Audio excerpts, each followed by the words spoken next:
The next 6 slides come from the slide presentations and videos that I've done for using flow to transform your organization. So if you want to see the entire 4 hours of how you do transformation and the difference between transformation, uh, as far as a mindset versus a tool set, and rollout and governance and all those areas, then I would encourage you to look at those videos, because if you're going to be working as an agile coach and or an enterprise agile coach, you're going to need to understand the difference between those four, because transformation is mindset, scaling is tool set, and here we're going to talk a little bit about the four lenses of the transformation. And the next slide has 17 tiles or puzzle pieces, or if they were circles, they would be plates, like the plate spinner at the circus. You'll hear me talking quite a bit about that during the transformation video series. Each of those tiles uses the four lenses, and that includes the individual, the team, the product, and the organization areas, those four boxes that are in the each of the items for transformation. But go ahead and watch these next 6 slides, and that will be the part for transformation that you'll need to understand as far as the Flow Certified Professional part goes. But for the FCPs, I am requiring that you also watch the full 4 hours of the transformation if you're going to be certified as a Flow Certified Professional. So you're going to watch it anyways.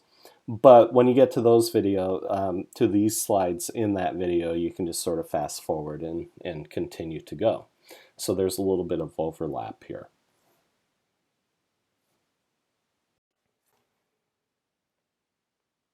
The leadership takeaways for the next 6 slides, we've added in a new slide here at the beginning and the end. We're going to look at the Flow Leadership Transformation Overview. If you have seen a plate spinner at the circus and they're spinning a lot of plates, these 17 tiles using the four lenses, we're looking at, you've got 17 of them to keep spinning, basically. And in the four lenses, we'll look at the tool sets and methods, the mindset and transformation, scaling agile, and then transformation itself.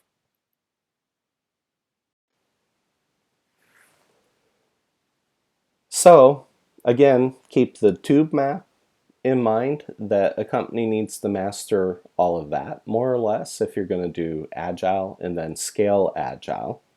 You're going to have to be able to master that. And then from that picture, the leadership box in that upper right hand corner, here's many of the pieces that you're going to need. And I'm not going to say it's all the pieces, but it's a pretty good shot at getting almost everything. And this is the first round, and we wanted to be able to share this with you. These are the 17 areas that you're going to have to look at.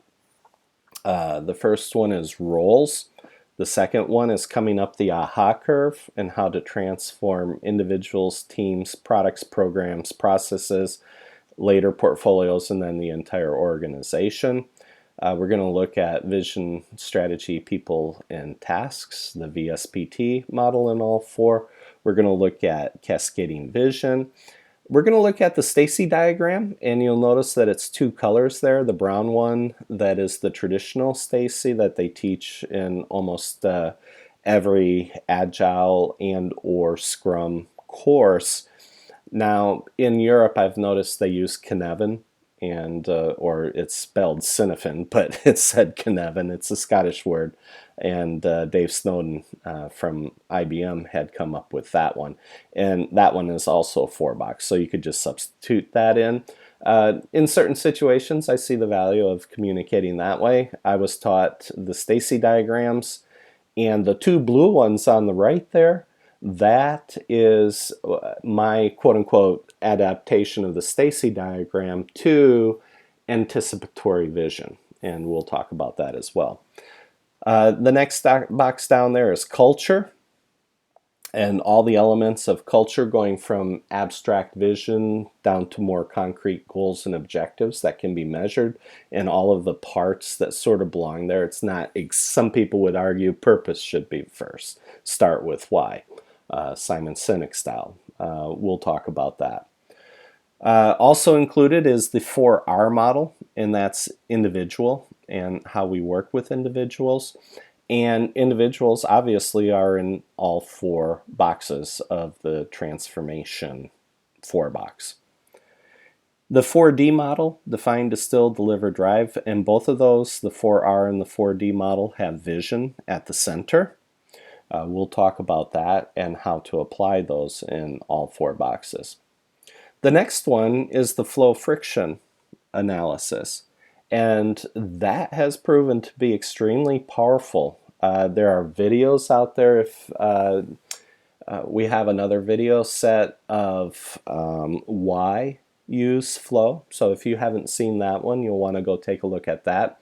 That's about 3 hours worth of materials, 1 hour of myself doing a presentation like this, plus 2 hour-long interviews, one with Jay Keller and one with Jeff Kissinger.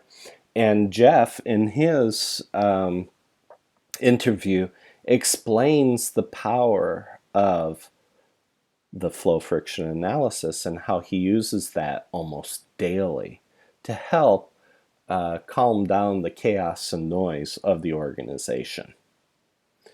In the next box, we have what we call the 4 whys. It really comes from value forward selling, Paul DeModica, and it was originally just 3 things that the companies would do.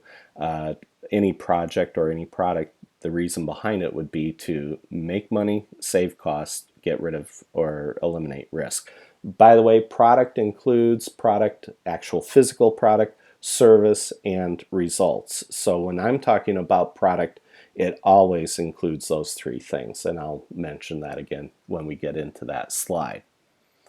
The next slide is the almost 2 different hats that every enterprise level agilist needs to wear. They need to be able to wear the agile coaching hat there on the left and work with innovation and things like anticipatory vision and seeing what's over the horizon. And then there on the right, they have to wear a management consulting hat that deals with operational excellence, and we'll get into that. The next box has 3 of the 4 models. Upper right left corner is the 4R model. In the team and product boxes is the 4D model, and up there at the organizational level, down there in the right hand corner, is the 2 hats that we wear as an enterprise agile coach. Later we get into how to achieve flow and some of the things that would show if you're just sort of stumbling around or if you're actually in a situation of anti-flow. The next box down with the little post-it notes there, that is stakeholder management, and the way that we do stakeholder management is much different than the way other people do stakeholder management.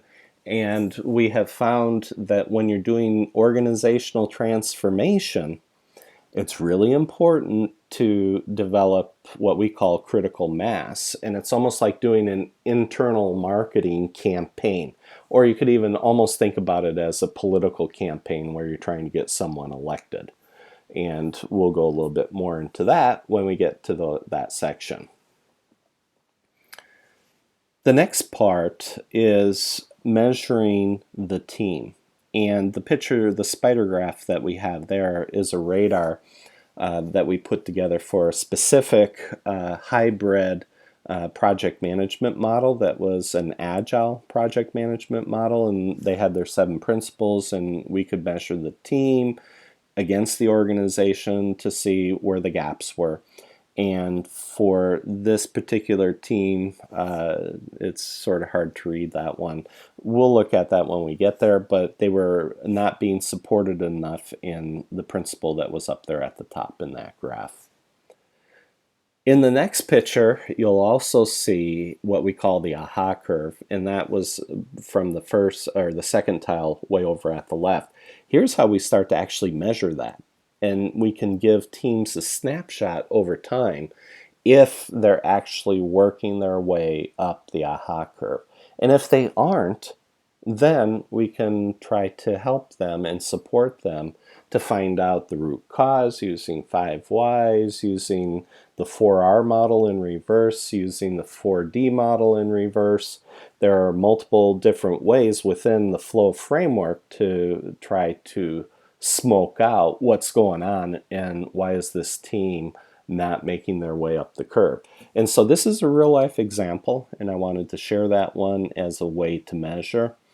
And this last one, so these last 3 that we've been talking about, it all starts to get into governance. How are we going to report back to the leadership?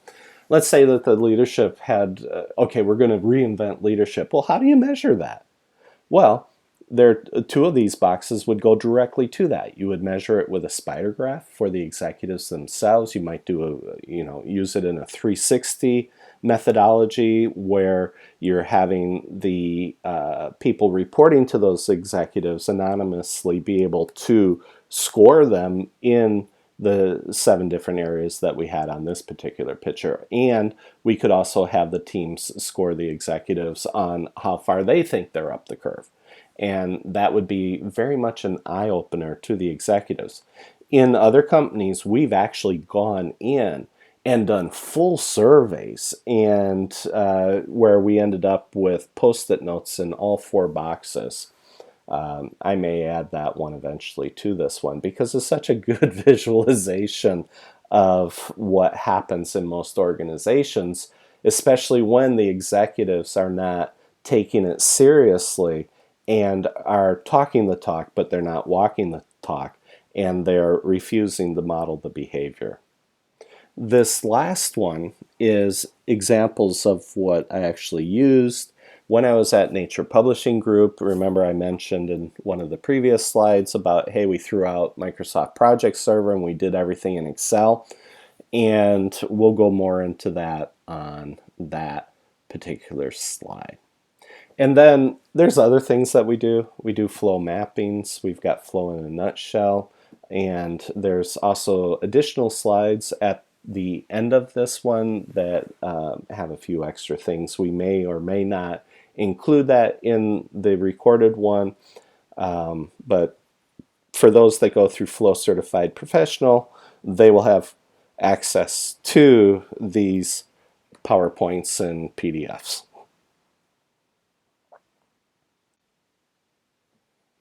There are 4 lenses on transformation, and I hinted at those in the other slide. There's the individual area, there's the team area, product, and in product I include program, so all program management, process management, including everything that the line managers do. Agile coaches will live in this box. Down in the team box, you're going to have the Scrum Masters in the team and or team level facilitators, depending on how you set your Agile up.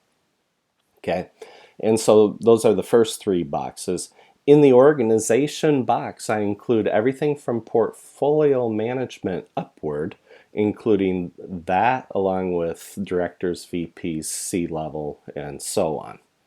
And so these are the 4 lenses through which I look at transformation. And by the way, you cannot do a transformation and only work in 1 or 2 of the boxes without touching the other 2 or 3 boxes. It's just impossible. So if anyone is out there and they think, well, I can just transform my teams at the team level and I'll just delegate it downwards and it will be great. If you're not transforming the behaviors, the mindsets, and the patterns in the other three boxes, and you've only focused on team, you have just increased your risk for failure by multiple factors. So we're going to be using this pattern throughout the rest of this presentation.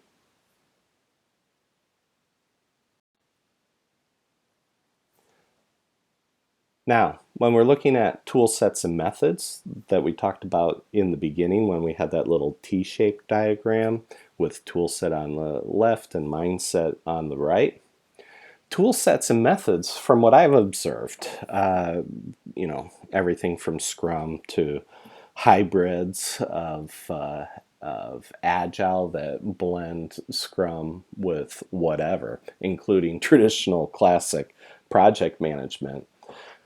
Those have primarily focused on the individual team areas and of course up into the product area because that's where their strength lies. And they only have the smallest of links to the organization. And so this is a way to help people understand why tool set versus mindset is so important. So on the next slide, we're going to look at what is mindset and transformation covering.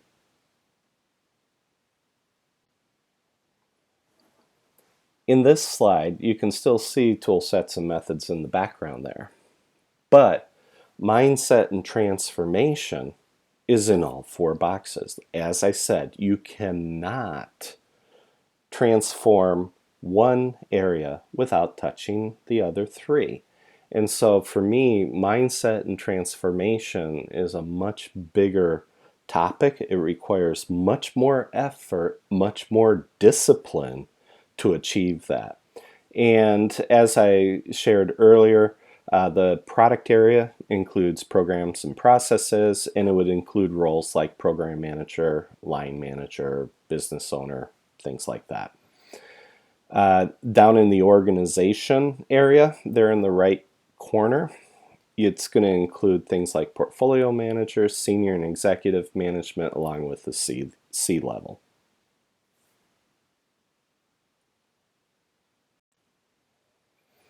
When we get into scaling Agile, almost all scaling methodologies, and I've got pictures of LESS up there and SAFe, but I don't remember which version of SAFe that is.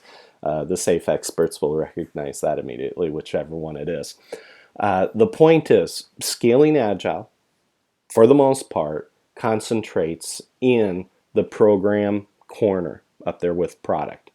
And it's a program level, program management methodology for doing Agile program management. So SAFe, LESS, Scrum at Scale, Nexus, whatever scaling methodology you're using, again, scaling Agile, most of what I've seen out there is that they're taking a tool set view. They give you the structures. They try to talk about values and attitudes, and most of them are predicated on using Scrum. So, for example, SAFe is optimized for all of the teams that are doing the development in all of the multiple teams that they're working with. They call them release trains. All those teams working together on that, the base assumption is that all those teams are using Scrum. Now, they do allow for teams that are using Kanban or other Agile methodologies, but Scrum in the latest numbers is over 70% of all Agile. And those numbers have been pretty stable for the last 4 or 5 years. It goes from anywhere from 70 to 75%, depending on which year. But if it's predicated on doing Agile well at the team level, then that requires that the teams are not only doing Agile, but they're being agile, that they're not just doing it as a tool set, they have achieved the mindset. And so that has to happen first before you start to scale. But a lot of organizations realize that they're way behind in the game. And so they're in a hurry to go from doing team level correctly and getting that part right. They're already rushing up into the program area up there in the product corner, upper right. And by doing that, they may choose a scaling methodology that in the end is not appropriate for their organization or culture. So there are really high risks when doing this, and in scaling agile, which is primarily a tool set view, you also have to have at that level the correct mindset. And if that mindset's not being done correctly and getting into the entire organization, then you are going to have problems. So, once again, transformation versus scaling. In scaling, you notice I just had there over the product program area. Transformation is all four boxes. It has to happen organization-wide in all four areas simultaneously. You simply can't touch one area without impacting the other three areas. And if you only try to do one area, you could very much increase the risk of negatively impacting those other three areas. So if you want your scaling to be successful, you'd better be doing your transformation at exactly the same time and helping people as they're coming up the tool set curve, they have to be coming up the mindset curve, and both have to happen at the same time, or you're going to increase your probability of failure again by multiple factors. One of the things that we use and have used down through the years, VSPT here on the right originally came from the West Point Military Academy. They had vision, strategy, projects, and tactics. And that was used in the 90s by Newt Gingrich as their leadership model and as their transformation model to be able to take over Congress after Bill Clinton got elected in 1992. The Republicans worked very hard to win both the House of Representatives and the Senate back. And so in 96, by 96, they had already won it all back. Newt Gingrich used this as one of his key tools, borrowing from West Point Military Academy's leadership model at that point in time. He used this. Now, we modified it over time, and originally we had vision, strategies, projects, and tasks. But in the end, we realized that it goes way beyond projects, folks. This goes to the helping the entire organization succeed. And so we switched it from projects to people, as we have here. And you'll notice that there's a line in between vision, strategy, and people and tasks. That line there represents the disconnect between the vision and strategies of the organization and the people and the tasks. And the more layers that you have in your organization, in your organizational hierarchy, the thicker and bigger that line gets. And so that disconnect is there.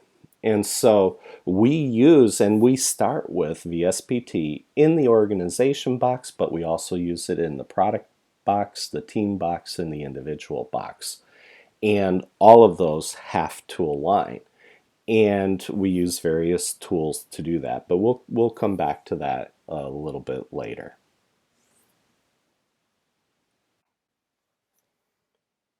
The recap for this video is that we looked at the flow leadership transformation overview and the 17 tiles that go with that. And then we looked at the 4 different lenses for tool set and methods, mindset and transformation, scaling agile, and then finally one last slide on overall transformation. Just as a side note, this doesn't include rollout.